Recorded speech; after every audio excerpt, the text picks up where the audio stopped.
Welcome everyone. I think we've got a good crowd to hear about this important topic and share some ideas with you that we've been working on here in Vermont.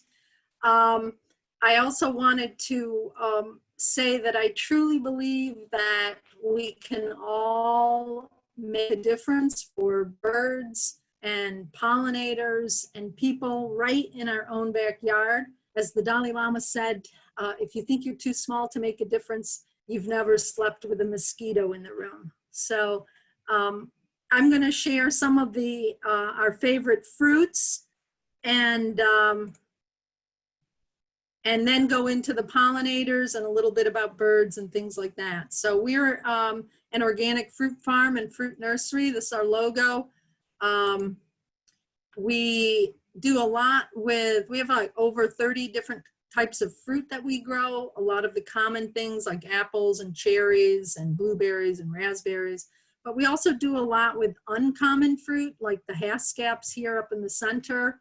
And currants, red, that was pink champagne currant we saw on the first slide, red currants, black currants, and things like aronia and elderberry.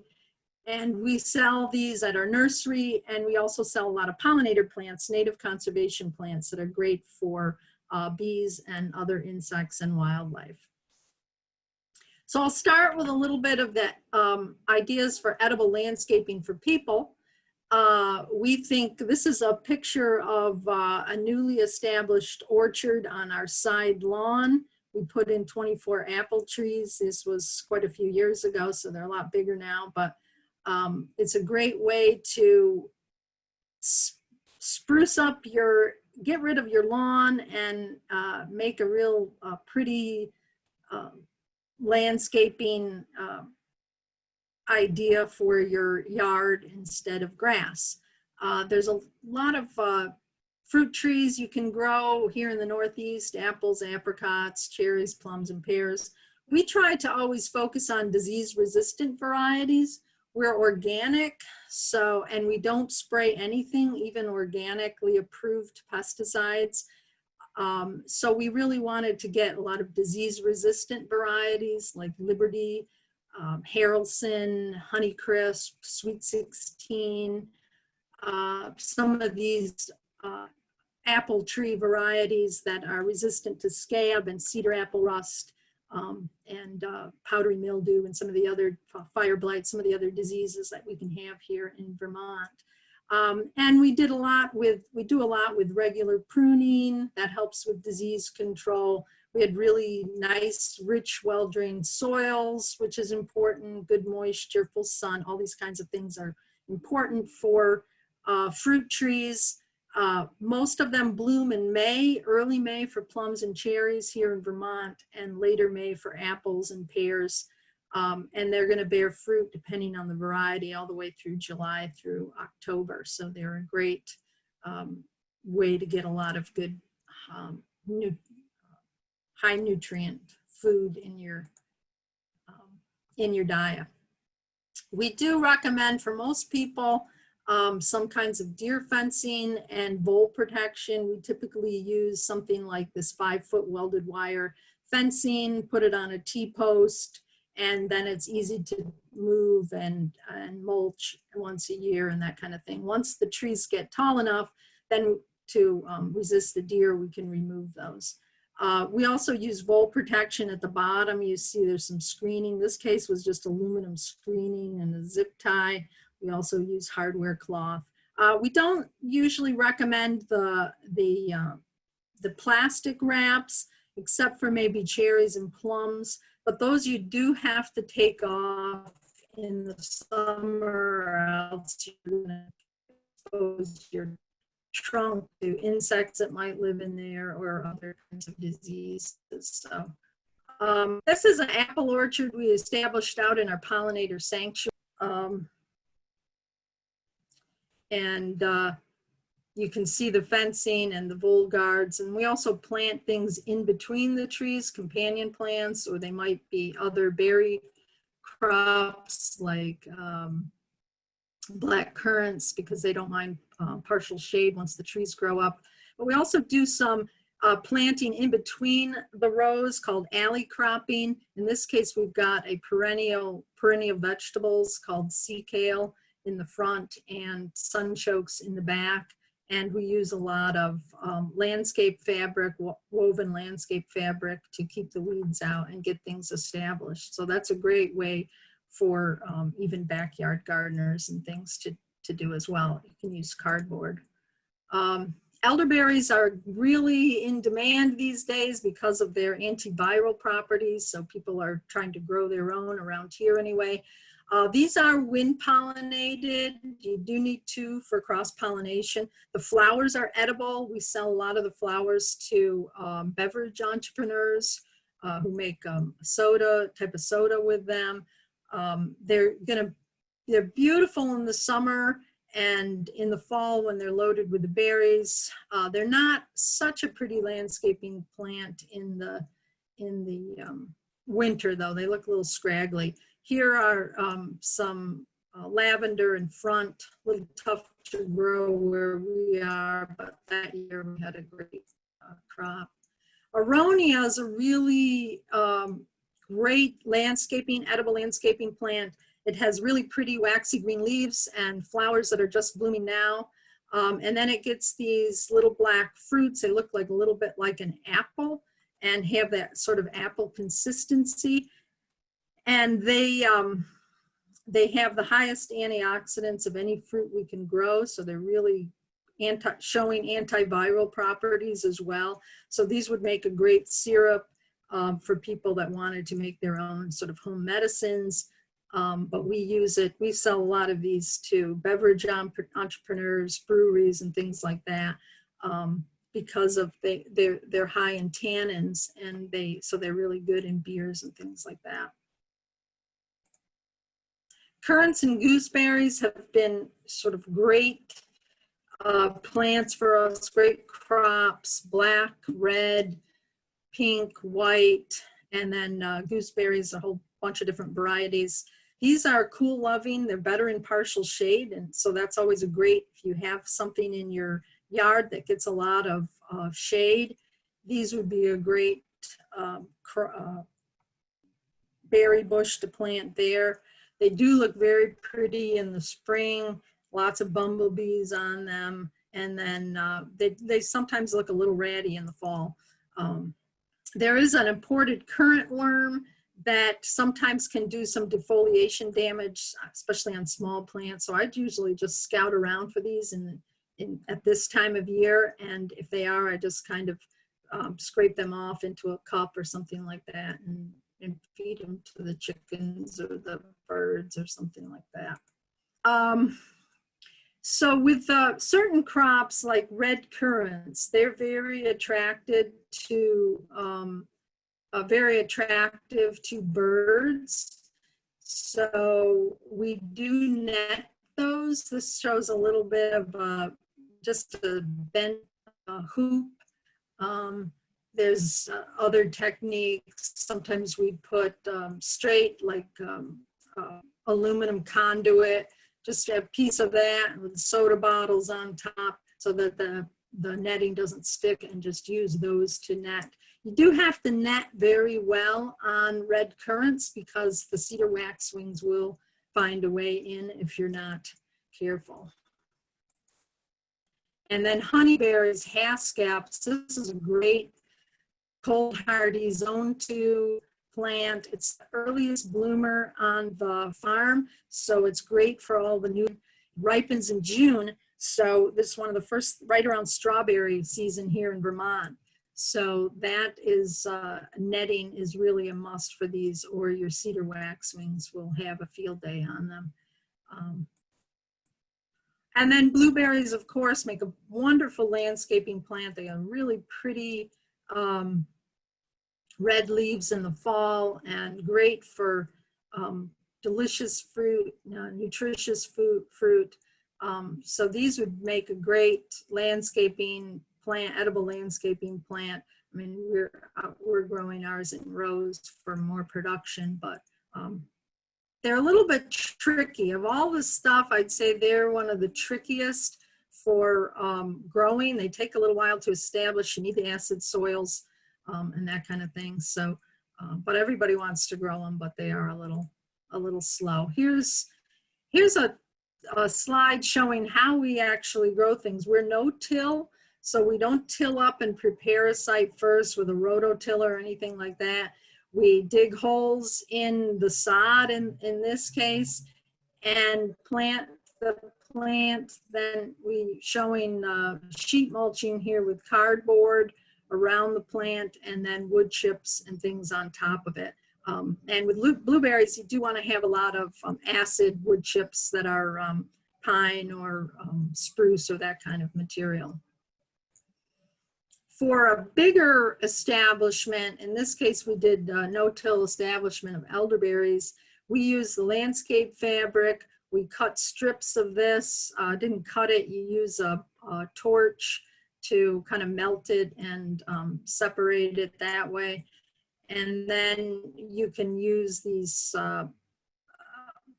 6 or 8 inch staples to staple it into the ground and butt it up against the plant so it can kill all the weeds. So you don't, you're not tilling up the soil, destroying the oxidizing organic matter, destroying a lot of the microorganisms in the soil. This way you're really promoting good soil health as well. And then they're nice, you can pull the plastic back, do your regular applications of manure or compost, and then just put the landscape fabric back. They do tend to have voles in them in the winter, so we typically roll up our landscape fabric in like October, November, and then roll it back out in the following spring so that we don't have a field day on the voles living under that nice shelter during the winter. I'm going to go in and talk a little bit about why pollinators are important, who are the pollinators, and why they're in trouble. For us as a fruit farm, everything except for rhubarb, everything we grow and sell starts as a flower. So we need pollinators, bees, and other insects to be our partners, basically, do a lot of work for us. I don't know if people saw this, 30% of our crops require pollinators. This was a Whole Foods display where they showed their regular display on top, and then they showed the produce without bees that you would have if we don't have these pollinators available. So it makes a big difference in especially fruit and a lot of vegetables if we have the pollinators to do our work. And so a lot of gardeners may have seen this before. The cucumber on the left. This is a pollination problem. Not getting enough pollinators in there to pollinate all these like little drupelets in the raspberry, or only partial on the apple. So this is something, when you see this, you kind of know that you have some kind of pollination issue. So there's a lot of different pollinators, but the most important ones are the insect pollinators, and for fruit especially. And there's beetles, flies, butterflies, moths, but of all of those, the bees are the most important. They've evolved with flowers. They're hairy to pick up pollen. They feed pollen to their babies, and you know, that's a whole evolutionary, thousands of years of evolution. And there's a lot of bees out there. Most people don't realize it. In Vermont, we have about 275 different native bees. In the United States, there's about 4,000. And so a lot of times people think, you know, when they think bees, they think honeybees. But for us, we do keep honeybees at times for the honey, but most of our pollination services are done by native bees on the farm.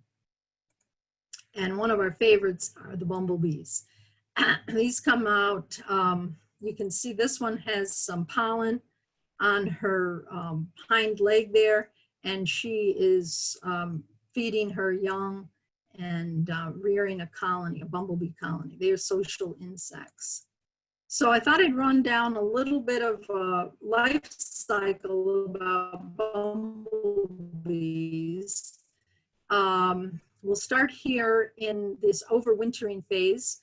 These are mated queens that overwinter in nooks and crannies around the landscape. And then in the spring, they come out and they are hungry, looking for nectar for their energy drink. And that's why you'll see them on willows. Willows is one of the earliest plants. We've got a lot of willows on the farm for these native bees when they come out. Once she starts collecting pollen, that means she's found a nesting site and she is starting to rear her young. So at first, she's going to do all the work. She's going to be gathering all the pollen, and she's going to be making all the making the cells and taking care of the young, the proverbial supermom. After a while, some of her young will start to hatch, and these will be the worker bumblebees. So if you ever noticed, like in the middle of the summer, you're like, wow, these bumblebees look really small. Those are the workers. And big giant queens you see in the early spring and early summer are these mated queens. And then once in the summertime, she just stays, the queen stays in the hive and the workers go out foraging, and she just lays eggs and stays in the hive. In the fall, she starts, she can lay male eggs that will be drones, and she can lay eggs that will be females, but in this case, they're going to be the queens. So now the new queens, virgin queens, come out with the drones, and they do mating dance, hopefully mixing up with other bumblebees from other hives, and then everybody dies but these overwintering mated queens, and then the whole cycle starts again. So for us, these queens in the beginning of the season, like on the honeyberries, you can stand out there and just watch dozens and dozens of bumblebees on the honeyberries. And that's a great plant for bumblebees. John one time played around with starting his own bumblebee colonies, and he caught a mated queen in the spring, kept her in a nice warm place, gave her some sugar water, and she started her colony. And it never really got very big, but it was a great learning experience. Eventually put it outside, and you can see here the workers. Here's the queen, and here's a little thug honeybee trying to come in and steal some of the nectar in these pots where the eggs are going to be laid, and they stung this invader. So most bees, though, are solitary bees. And of the solitary bees, most of those are ground nesting bees. So they dig holes in sandy areas. They lay or they make a little pollen ball and lay their egg on top of it.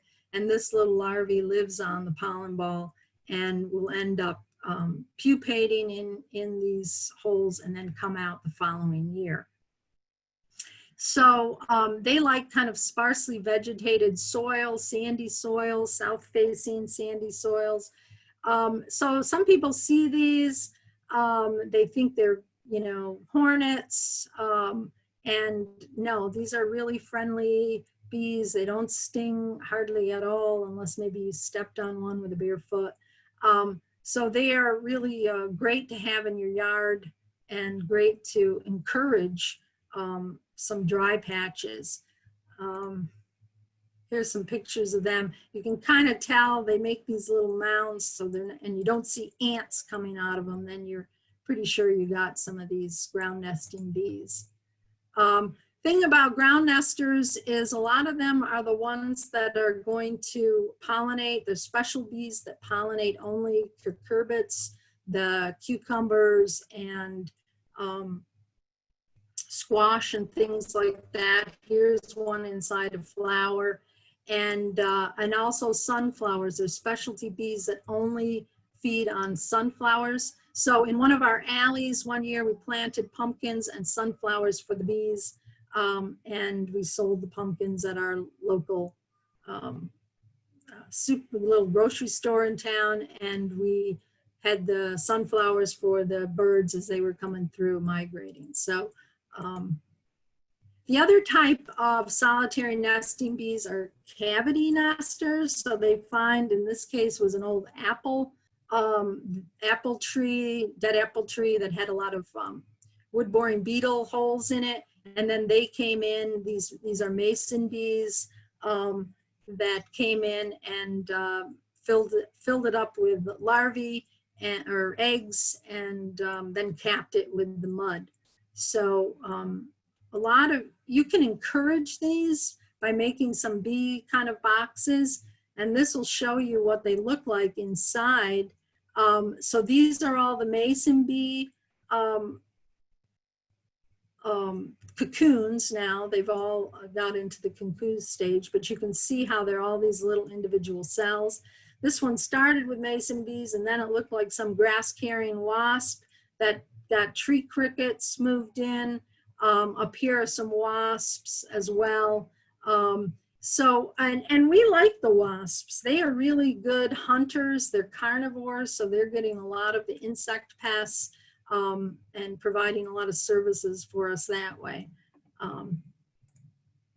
So why are pollinators and other insects, oops, got a typo there, other insects in trouble? I don't know if you've been hearing about a lot of these studies they've been doing showing insect mass has really decreased in the last 30 or 40 years. We all know this. As a kid, I can remember all the dead insects on the grill of the car and the windshield, and you just don't see that anymore when you could drive cross country and really not see that. And so that's pretty disturbing, because these insects are a part of the important part of the food web, and they're what's feeding a lot of the birds and the bird babies especially. So insects are in trouble, pollinators are in trouble, and here are some of the main reasons why they're in trouble. Insecticides, including the neonicotinoids, which are very detrimental to pollinators and other insects. And you can buy, people are buying them, spraying on their lawns, as well as industrial size applications of these. These have come out since the 90s, mid-90s, and they're now worldwide the highest used pesticide. And they're not toxic to humans, but they can be very toxic to insects and even the non-target insects. Habitat loss. So we have not just industrial scale, like for example with GMOs now, GMO corn, it allows you to spray a lot of herbicides, and those herbicides will then kill any of the straggler weeds that used to be in these cornfields, which were, milkweed, supporting monarchs, and other pollinators. So this is just a biological desert now.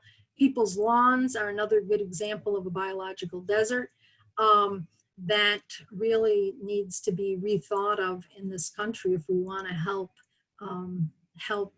our birds and our bees and other insects. The other thing is diseases, so habitat loss, that's the main one there. And this shows an example of bumblebees in a high tunnel. These can now be bought in. You can buy bumblebee colonies, which are great for helping to pollinate your tomatoes in a high tunnel. But a lot of these are reared in the laboratories, and they can have diseases that spread to the native populations. The honeybees are all moved around this country, just sharing sharing diseases, sharing spit, sharing flowers, and they can bring that back and share that with local honeybees as well as potentially other native bees. We just don't really know that much about it. So what can we all do? No pesticides, obviously. Even the organically approved ones, they are biologically active ingredients. They act as ecological sledgehammers, hitting non-target insects as well as other organisms. They get into the soil, into the streams, and we just don't know that much about their long-term consequences and influence. So we don't want any part of that. We don't want to promote the chemical companies and support their efforts. So we've done what we can do using biodiversity, using a lot of native insects and parasites and things like that, and predators like wasps and stuff. And they've been our pest services or pest managers for a long time. Planting pollinator-friendly plants. So not just during that, most of the edible landscaping plants for people bloom in May or the early part of the summer. The exception may be raspberries and blackberries and stuff, especially fall bearing or ever bearing ones. But pretty much everything is early spring. So for example, bumblebees live the whole summer, and they need pollen and resources into the summer, into the fall, so they can put those mated queens out. And those are going to be what does a lot of your pollination services in the spring. So you want to encourage these native bees throughout the whole season. So creating nesting and overwintering habitats, less lawns, of course. Lawns are great for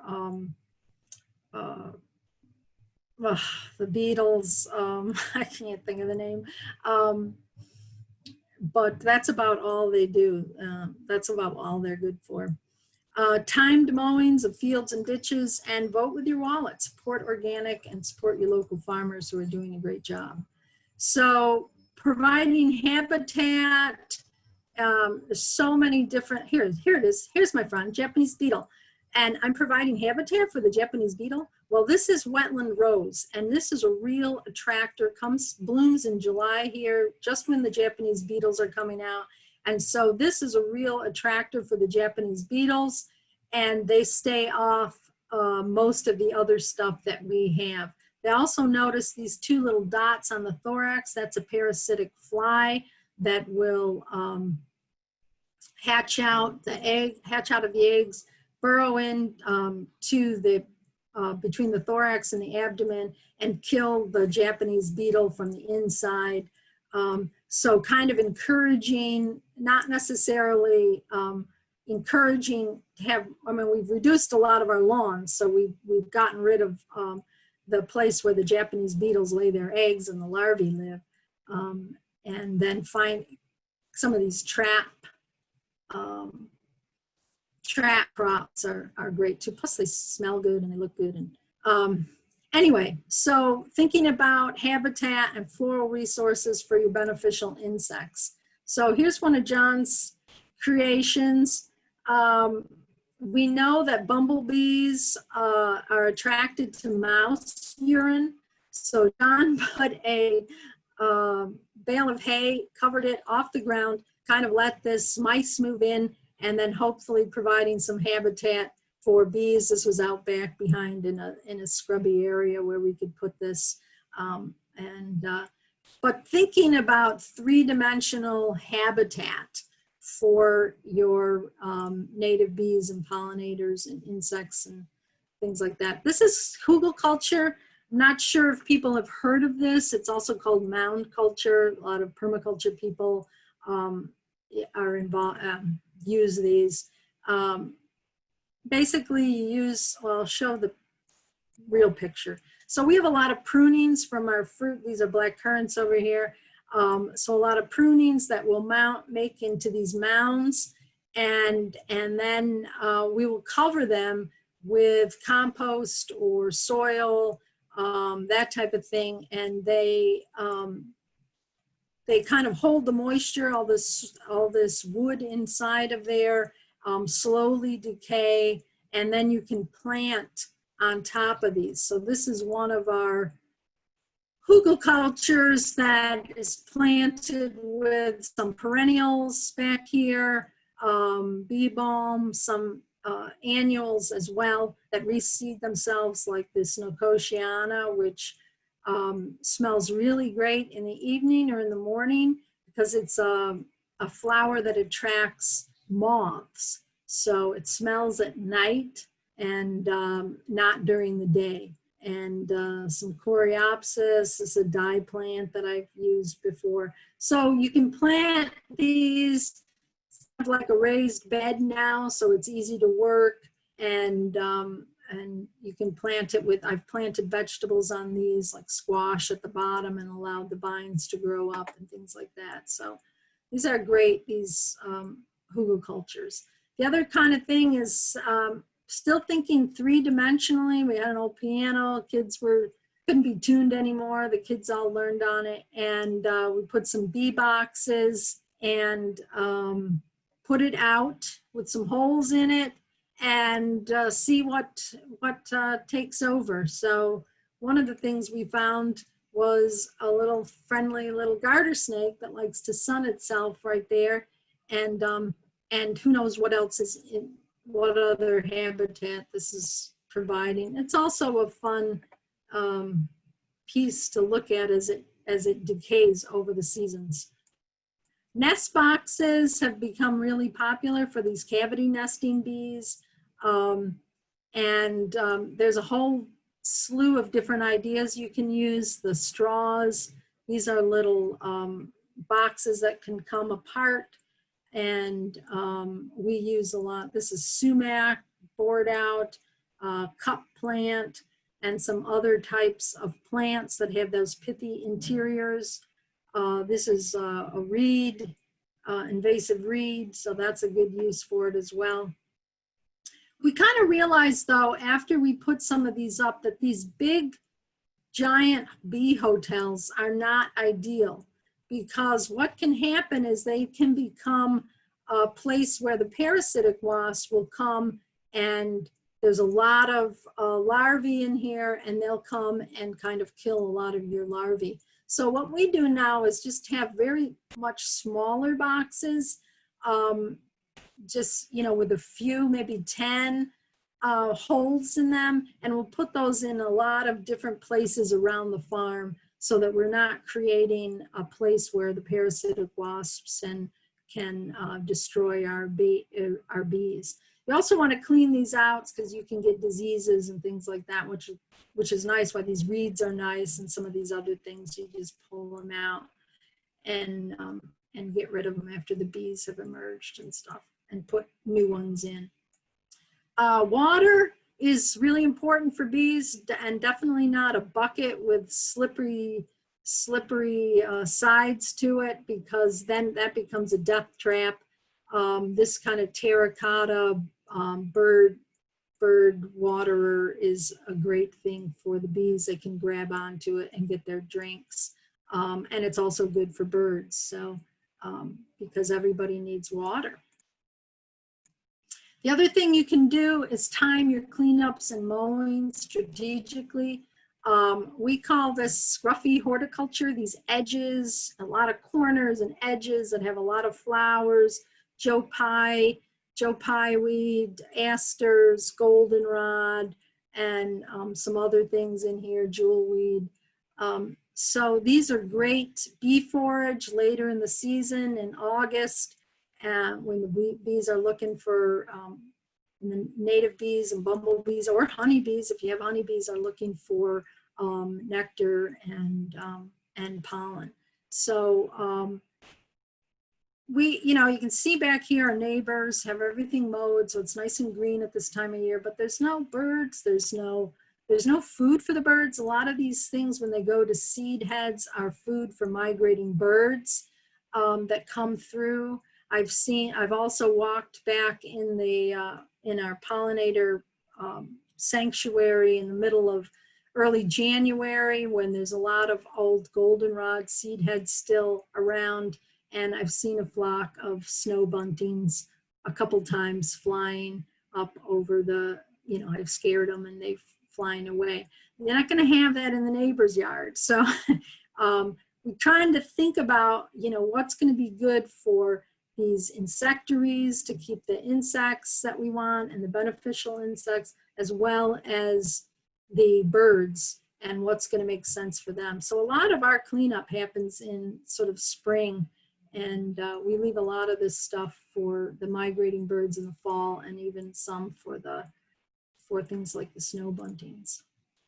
We plant a lot of native conservation plants that are great for the pollinators because they bloom at different times of the year, but they're also great for our birds. And one last summer or last fall, there was just hundreds of birds in our mountain ash, eating the mountain ash berries as they were getting ready to migrate. So it was really fun to see them all enjoying these delicious berries, which are also edible for humans as well. This is nannyberry. It's a great berry that the birds also like, blooms later in the spring.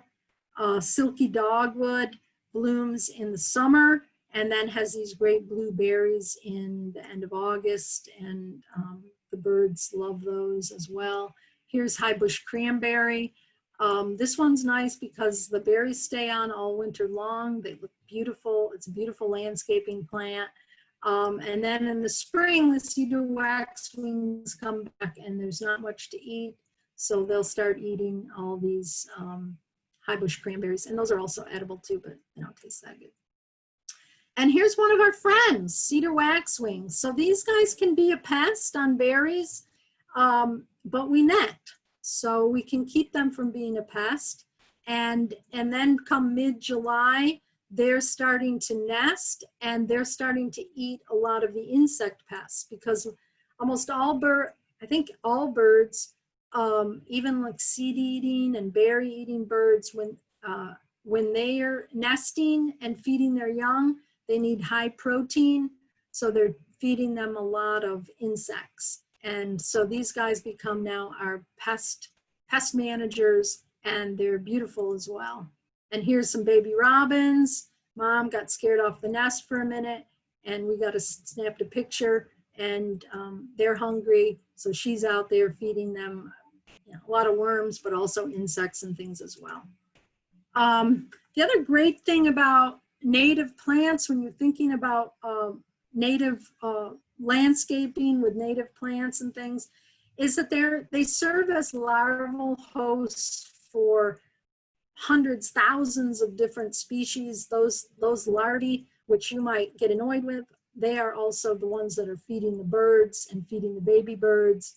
So this is Cecropia moth larvae, and it's underneath the net. You can sort of see the net on the left side here of the picture. So it was nice and safe from from bird predators. This is what it looks like as an adult's largest moth in Vermont, and a beautiful moth. And, you know, I looked around, I was picking blueberries, and I kind of looked around to see, you know, how much defoliation it was doing. And really, plants can handle a fair amount of defoliation, especially mature plants like these blueberries.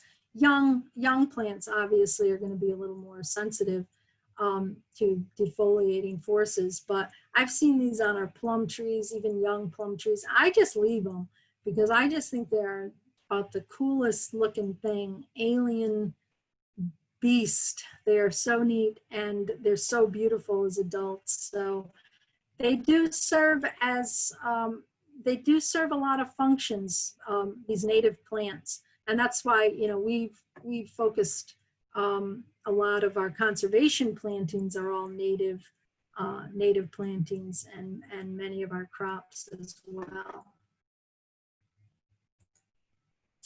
So this was a farm when we bought it in 1992, And it was pretty much a biological desert, as you can see. Even the ditches were, even the stream was treated as a ditch and continually dug out. It's all grass. And this is what it looks like today.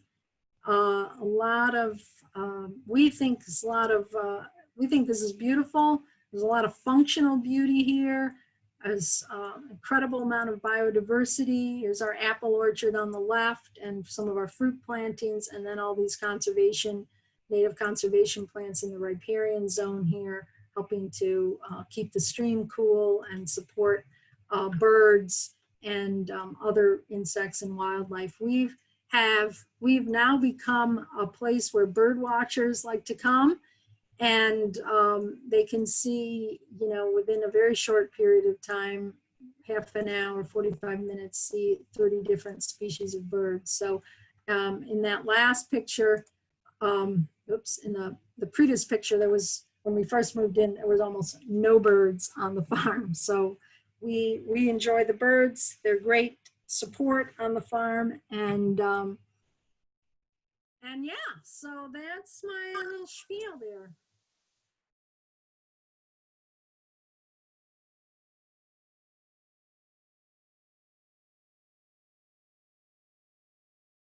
Yeah, we see them up here in northern Vermont. They came out a little bit early this year. Usually they come out about the end of April, but they were maybe out a little bit earlier than that. The queens. We see them first on our willows. Those bloom in the end of April as well. And we've planted a few other things, Siberian squill that comes out early, that's in the orchard.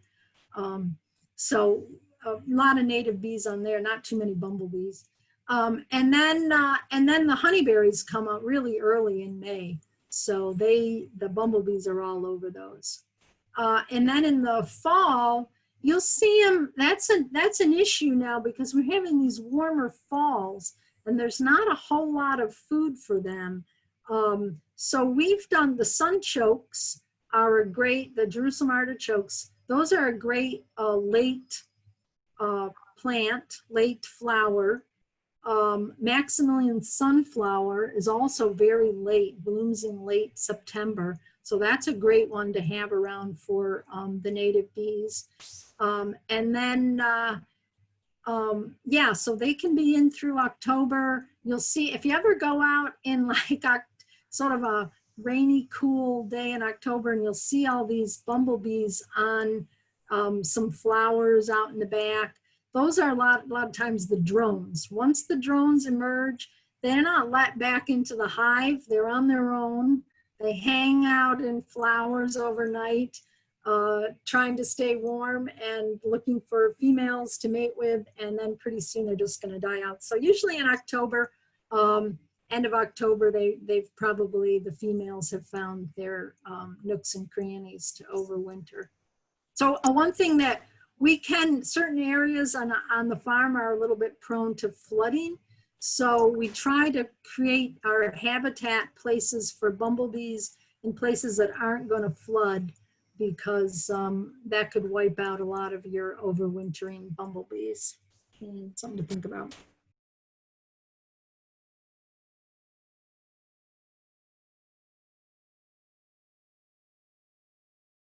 One of the things that we do, well, pruning is really important because what it does is it allows airflow into the plant, into air and sunlight. So that's really important, pruning your fruit trees and pruning them sort of properly and over the years. That's going to help a lot. We do pick up a lot of our drops, pretty much all of our apple drops, because that can get rid of things like codling moth and plum curculio and things like that that can overwinter in the rotting fruit. And we'll compost those, or if, when we had pigs and things like that, we could give them some of the apples as well.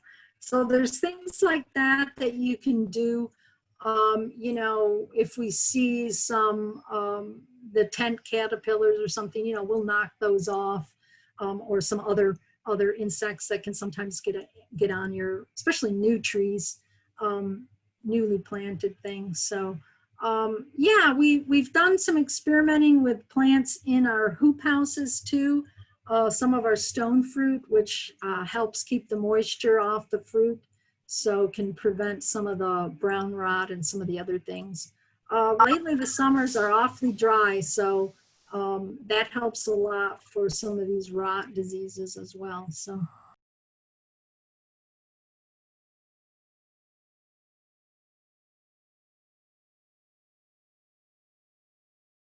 the high bush cranberry, the dogwoods, any of the dogwoods like red osier dogwood, gray dogwood, yellow twig dogwood, and the silky dogwood, I particularly like because it is a little later bloomer, is great.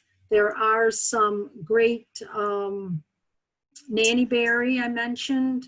Trying to think of what else they like. We do have some things like we planted some honeyberries. We don't really, they're hard to get at now. So usually we leave those unnetted. The birds love those. Sometimes some of our blueberries, our net isn't quite, we have a really big net, but a couple of the bushes at the end don't get netted. So those are great for the birds. So we like sharing. The problem is if you rely on the birds to share, they don't.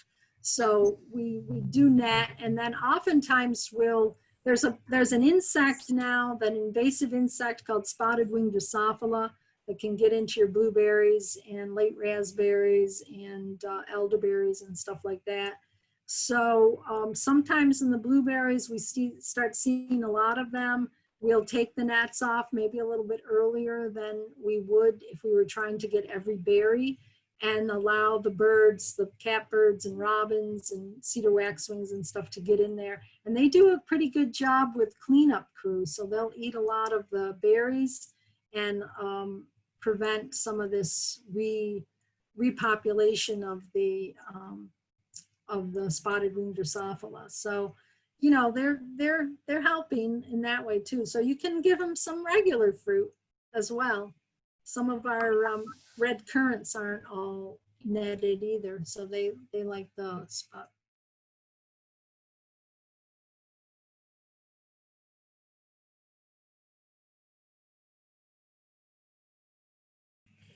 really doesn't have, I mean, sometimes they'll get in the net, they'll be flying around, but rarely do they get caught and stuck and die in the net. Usually sometimes that can happen if you got to roll your net a lot at the bottom, and then they can get tangled in there, but don't really have a problem with that. We do have a problem with them getting in, and then you have to lift up the net and let them out, and then you have to go figure out how they got in, which is usually because you didn't do something, you missed a hole in the net that they can see that you didn't get the bottom fully secure. So it's usually human error that they get into the net, and then you just let them out. It's not a big problem like killing them or anything.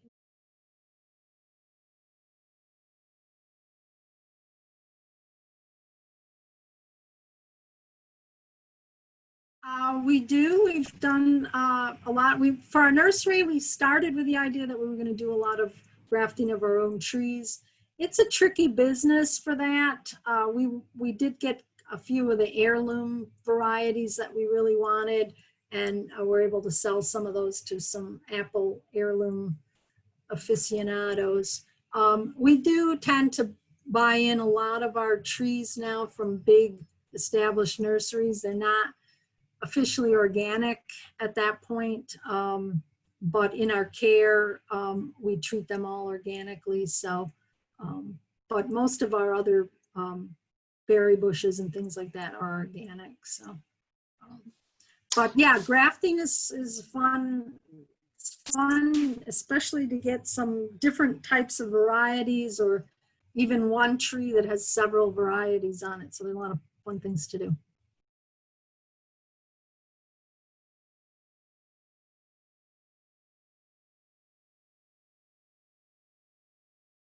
I mean, if you want some fruit trees, those are great to start with because they just take longer. So it's good to get those in early. If you have a big lawn and you're putting in a few trees though, they become targets for Japanese beetles, especially like plums and cherries and stuff like that. So you gotta think about them. You can knock them off into soapy water and stuff like that for the young trees. And then so that might be the first thing I would plant are some trees because they're going to take several years before they're going to start bearing fruit. And then I would think about my edges and or maybe even some waste spaces that paint them, you know, you don't want to mow. So those would be great to start either allowing sort of the wild plants to come in themselves or to populate those with some native conservation plants and the edges as well. You can create like nice little hedges with native plants for kind of, you know, separating your yard from another one, but that also creates a lot of habitat for birds and stuff and other beneficial insects. So that kind of be the first thing. Then I'd figure out what berry bushes I might want to include, and if I had a shady spot, I'd put in some gooseberries and black currants, and yeah, just keep going every year, just keep going. And then think about pathways. We like to think about pathways through your yard because you might still want to have a mowed area where you can go through, and then other places have a lot of the native kind of wild places on the edges and your fruit stuff and little fruit orchard in the middle, and possibilities are endless.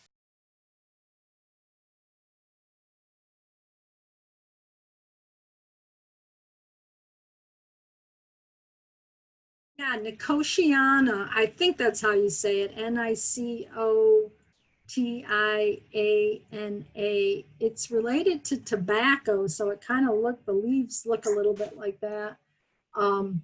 Just a wonderful, self-seeds, really wonderful smelling. That's one of my favorite nighttime smelling plants.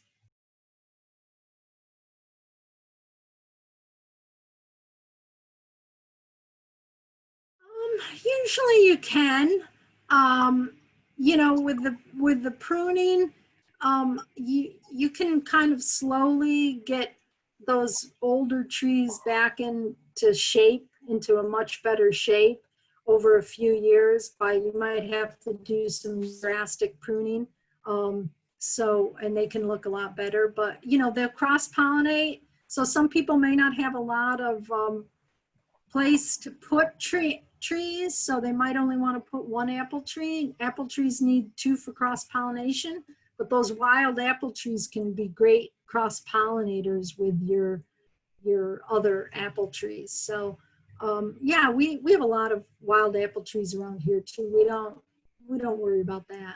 It hasn't seemed to be a problem.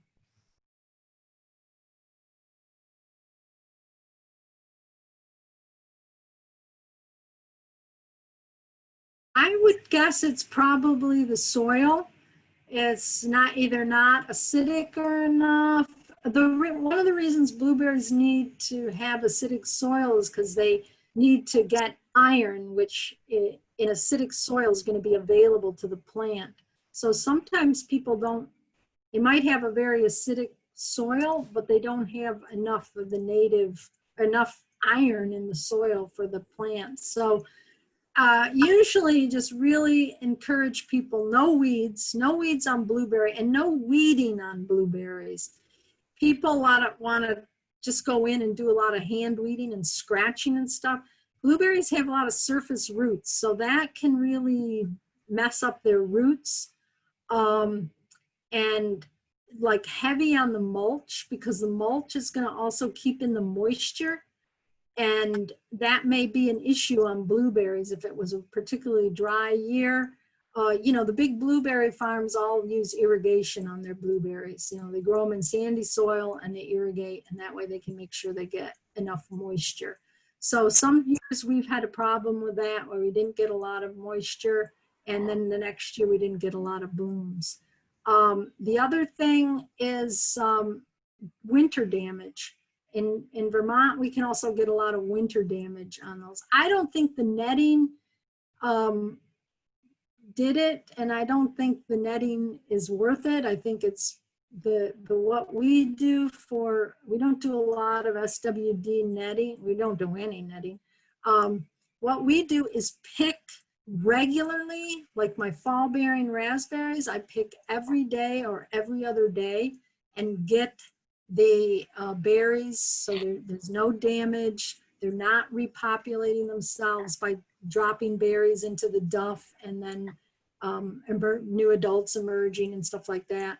And I think that works for blueberries pretty well too. But like I said, sort of we only grow the early blueberries and middle. We don't grow any late blooming blueberry or late blueberries for that reason. So, and like I said, sometimes they'll start, SWD will start like really kicking in, and then we'll just take the next, we'll do a last pick for juice or something like that, and then we're done. So yeah, sometimes you have to, we're not trying, that's one of the things, we're not trying to get every single berry off of our plants. We're trying to figure out ways to manage it that we can get what we need, and then and not worry so much about insect damage and stuff like that. But it you got to play around. Yeah, it sounds like you need some loving, but blueberries, with that said, they're slow to get established. Some of our plantings is like year 3 they started looking good, so it takes a while on blueberries. Those are tough.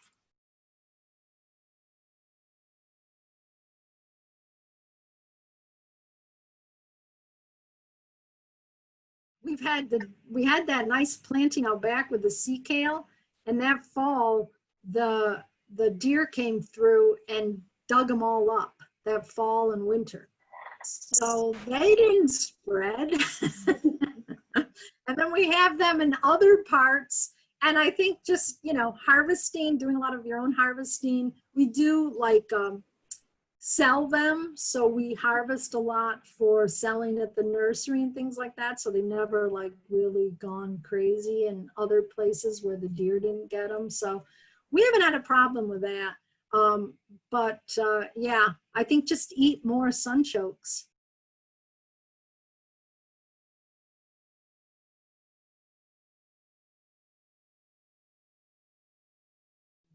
That was a wetland rose. Its name is a little deceiving. They don't need to be in a wetland. They don't like it too wet, but just a moister area. So, and even like, not a big proponent of Rosa rugosa, because it does spread, and some places have a real problem with it. But any of the sort of later blooming roses, is a really good attractant. I'm thinking what else is, geez. I can't think of it. There are some perennial flowers that really, that one with a little yellow flower on it, it's more like a weed. But I see that, I always let that go in certain areas, because that's a real attractor for them. But also, not killing them, it's kind of hard, but once you start seeing those parasitic wasp eggs or parasitic fly eggs on their thorax, you don't want to kill those ones. Those are the Japanese beetles you want to let go and increase your fly, these parasitic fly, and we've seen those parasitic flies on that parsnip, that wild parsnip. So maybe wild parsnip isn't all bad either. Some of these invasives are turning out to be, have a lot of good points too.